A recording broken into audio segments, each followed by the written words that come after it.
What up, nerds? It is I, Brian the Pirate. I look like a hot mess. I've just gotten home from work and it was raining, so this is why I look the way I do. Please forgive me, but upon my arrival when getting home, I saw that the Diablo Twitter posted a tweet, and that tweet leads to this page that you see before you. So we're gonna go through it. Diablo 2 open beta retrospective, transforming feedback into change.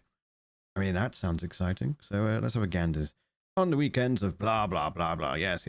We looked at things after early access and open beta weekends concluded. The development team read through all of your feedback and reviewed gameplay data. Using this information, we have made a variety of fixes and updates to various systems in Diablo 4, all of which will be present in the version of the game that launches on June 6th. None of this would be possible without the community's dedication and love for the Diablo universe, to which we say thank you. Cool. Dungeon layouts. Ooh. I remarked upon the layouts in my review. One of the most common pieces of feedback we received is that players felt they were doing a lot of backtracking within certain dungeons. We have optimized multiple dungeons across all zones to minimize the need for backtracking. Here is a list of dungeons specifically in the Fractured Peak zone, which received layout updates. Names. Sure. Developers note. Our primary goal with the layout changes was to reduce certain kinds of backtracking which detract from a player's experience. An example of this change is that players previously needed to enter side rooms to interact with structure objects, causing them to retread the same path. Now many of our structure objects have been repositioned along main dungeon pathways, making them easier for players to reach and allowing them to readily explore the dungeon after defeating the structure. Okay, sure. I was kind of hoping for a bit more, but all right, I guess. Dungeon events. The chance for an event to spawn inside of a dungeon has increased from 10% to 60%. Ooh, that's a big increase. That's cool. How many events were there? Like, I don't recall. Do you guys? I don't know. I assume that's a good thing. Let's hope it is. I suppose it will add variety if there's a fair amount. But then at the same time, it does mean that the longer you play, the sooner you will get through experiencing all those events. So it could become tiresome sooner rather than later. Who knows? Dungeon gameplay. To reduce the need to backtrack, small numbers of straggling monsters will seek out the player to help complete the kill all monsters objective. Small numbers of straggling monsters will seek... Oh, so if you leave one behind, presumably after a certain time, that monster will go, hey up, I'm over here, mate, and it will chase you down. Okay, that's kind of cool. I mean, it's something, for sure. When Animus is gathered, the player and nearby allies will gain 10 resource, reduce all active cooldowns by 1 second.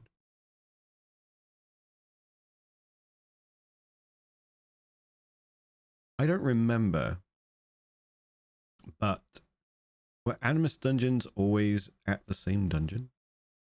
I feel like that's going to make doing them really quick, and therefore people are going to go, I'm going to do all the Animus dungeons because they're the quickest ones. But I could be wrong. I don't recall. It was a while ago. Depositing Animus channel time was reduced from 3 seconds to 0. Thank you. No pointless channeling for poops and giggles. The time to rescue was reduced from 3 to 1.5 seconds. All rescue objectives now drop a health potion upon completion. While carrying the Ancient's statue, bloodstone, mechanical box, or stone carving, you will receive a momentum bonus, granting a 25% move speed increase to you and nearby allies. So they're not actually changing the layouts. Everything we've read thus far has been about moving objects and moving objectives within the layouts that already exist. So you're still going to be like occasionally doing loops and stuff like that. They're still going to be predictable in a lot of ways. Where was I? I got lost. I'm scared. Help. Pedestrians. Pedestals have had their channel time reduced from 2 to 0 seconds. Cool.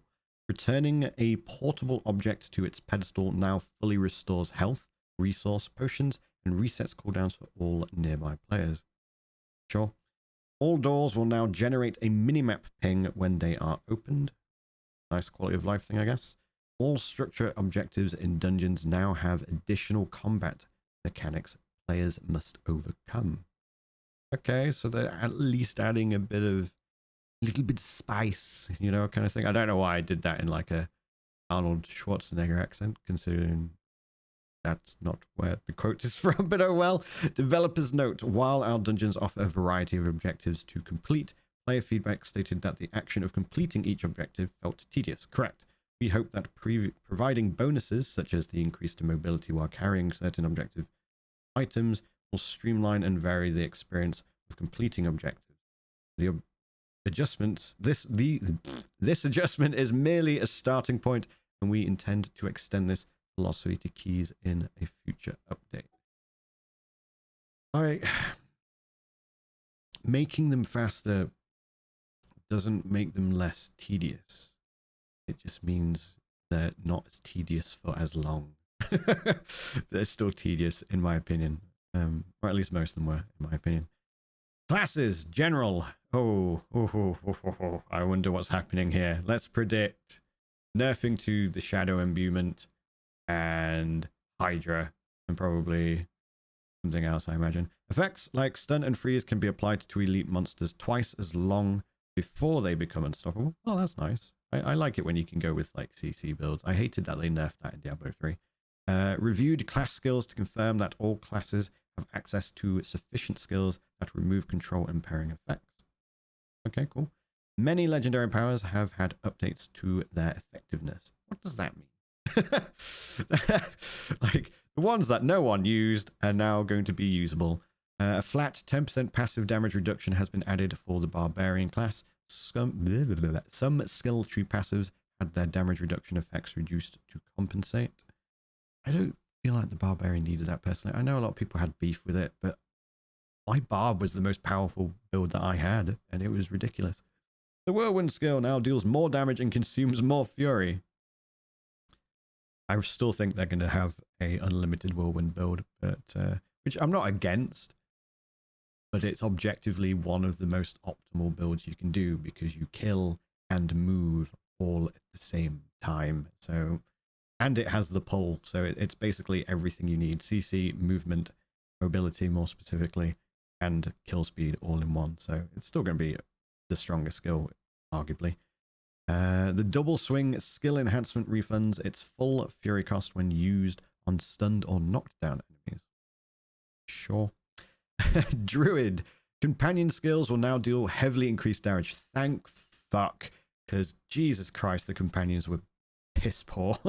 Let's be real. They like, especially in comparison to the Necro, which I just caught a glance of. Looks like it's been nerfed. All ultimate skills have had their cooldowns reduced. Also, thank fuck, because the ultimate skills did not feel ultimate and the cooldowns were just objectionably bad.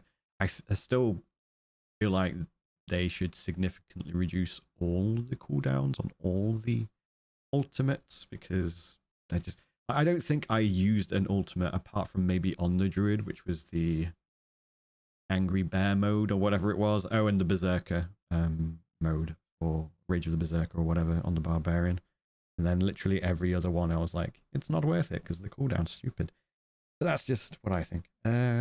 Usability improvements have been made to maul and pulverize. What does that mean? Pulverize was like the one strong skill on the Druid as well. Using a non-shapeshifting skill will transform a Druid back into their human form. Sure. Kind of big, who cares? Did anyone care? I suppose that's more of a thematic thing, but yeah. Necromancer. Summoned minions will die more often, requiring players to utilize corpses more often. Many bonuses in the Book of the Dead have had their stats increased. Cool. I did try out like a non-summon build. I think I only had a golem, and that was because you only had the one golem anyway. And it was kind of okay, but it would be nice to just go ham with no summons, you know, just again for thematic reasons more than anything, I suppose. The damage dealt by the corpse explosion skill has been reduced, saw that coming. The brightness of the skeletal warriors and mages has been reduced. Interestingly, they haven't or it may be listed later, but they make no mention of the, was it Blood Mist, where you were like, I'm immune to everything, and then you got an item that the legendary aspect basically gave you like perma Blood Mist. I wonder if that's been nerfed, lowered down, but it's not mentioned here, interestingly. Rogue upgrades for subterfuge skills have had their bonuses increased. Multiple passive skills have had their bonuses increased. All imbuement skills have had their cooldowns increased. I'm trying to remember if that was a big issue with cooldowns. I guess, because it would last for 2 like abilities, wouldn't it? Oh no, the twin blade build. Oh, that was going to be my starter. Rip. Well, obviously we'll have to see what the cooldown is. But to be fair, it might not be too big a deal. It just means herding monsters more often before popping it, I guess. Sorcerer. Charged bolts damage was increased and the mana cost to cast has decreased. Decreased the damage of chain lightning and reduced its effectiveness against bosses. Fair. Decreased the cooldown for the incinerate skills enchantment bonus. Fair. Firewalls will now spawn underneath enemies more frequently when using its enchantment bonus. That's good. Increase the lucky hits chance for the meteor skills enchantment bonus. That was needed because meteor was wank. It was basically not worth using, even as the enchantment, personally. In fact, that only affects the enchantment, so yeah, meteor's still kind of wank. Developers note, whenever we introduce changes to our classes, it is with the goal of making both them and their skills feel impactful and powerful. Your feedback has helped us uphold this ideal. Some players have adeptly noticed that certain skills were too powerful. One of our goals for skills is to have them be interesting to wield and interactive in terms of itemization and combat feel. We've made some changes to help in this regard. One example being the Necromancer's minions. We've made a change that makes them more vulnerable in combat, which will make raising the dead a more active component of the Necromancer's gameplay. Launch is just the first step of our class balance journey, and you can expect further updates that iterate this pillar of Diablo 4. That's interesting. Now I think about when it comes to the Necro. I generally don't play summoner builds. I more often than not find them a wee bit boring. I prefer like builds where I'm having to be on it all the time. Like the rogue, I'm bouncing all over the place, constantly moving, constantly attacking, constantly doing things. Whereas with summoner builds, personally, it's just like I'm running around and things are getting hit by my minions. How lovely. And, you know, no dunking on people that enjoy that type of gameplay. It's just not for me. But if I was to put myself in their shoes with these new changes, could it be that having to summon your summons all the time, or at least a lot more frequently, become tedious? I don't know. If you're a summoner, let me know in the comments. UI fixed an issue where the built-in screen reader was not reading key prompts, game option details, and other UI text. Fair enough. Fixed an issue where actions could not be bound to the mouse wheel. Oh, that would be nice. I wonder if that includes force move. Probably not. Fixed an issue where evade couldn't be bound to the right analog stick on controller. Fair enough. Chat will now display on the left side of the screen when using the centered action bar configuration. Cool. That's a small but nice quality of life thing for folks. The character's stats will be displayed by default when players click the materials stats button within their inventory. Oh shit, that huge. That was like, I was like, what are you talking about? But yeah, no, that was tedious as hell when I was like, I want to see my stats. I have to click like 3 different things just to see my actual stats. So that's actually quite good. The move and interact inputs can now be mapped to one button, while the primary attack input is mapped to a secondary button. Zizarin is going to shit his pants when he reads that, but that is huge. That's actually genuinely huge. The sans serif font used in game has been replaced with a new sans serif font. I didn't give a fuck about the font. People were really hung up on that. Personally, I didn't care. If it bothered you, sure, you know, whatever floats your boat, but it was a non-issue for me. Encounters fixed multiple issues that allowed bosses like the Butcher to become unresponsive. Cool, bug fix. The Butcher has been reevaluated for difficulty and will present a greater challenge in World Tiers 3 and 4.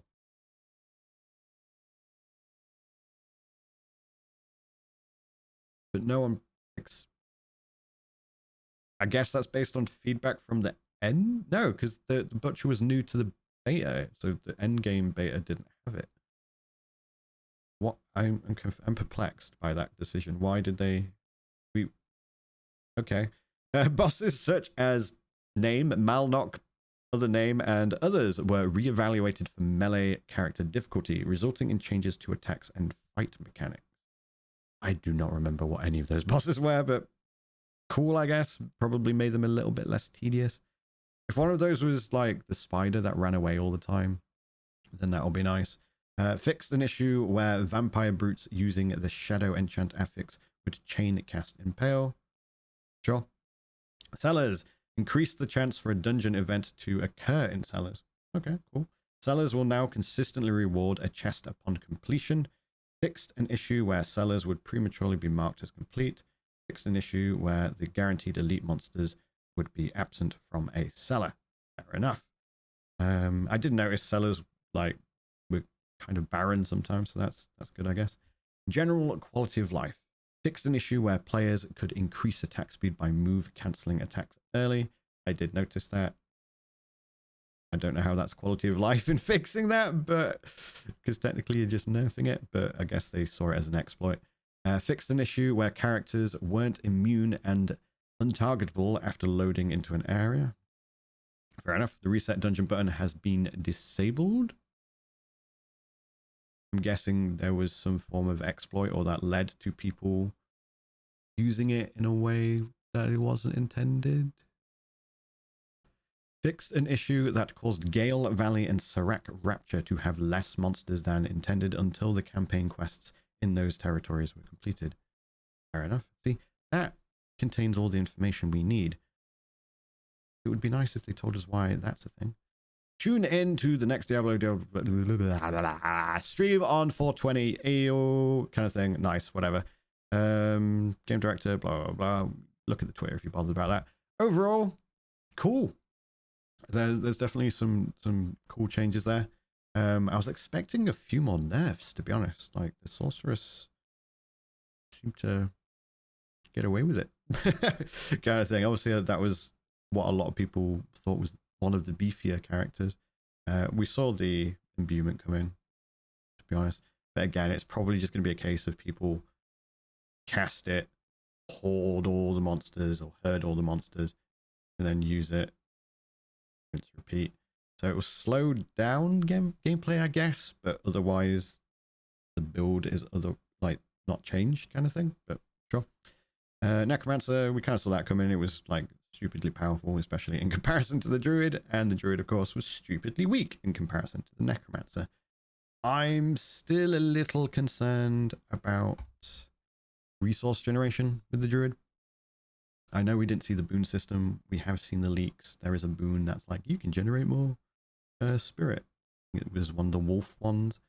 We don't know how far into the game it will take to get it, and I fear that the early game experience, especially since legendaries will not be raining from the sky, will be quite poor, or at least in comparison to the other classes, or at least the early game leveling experience. Yeah, overall, good stuff. Thanks, Blizzard, and thank you, viewer, listener, for watching. If you like the video, like it. If you don't, do what you feel you must. Subscribe. There's going to be more videos. I'm going to do some Last Epoch videos soon as well, so keep an eye out for those. Anyway, thank you. Farewell. I'll remember you.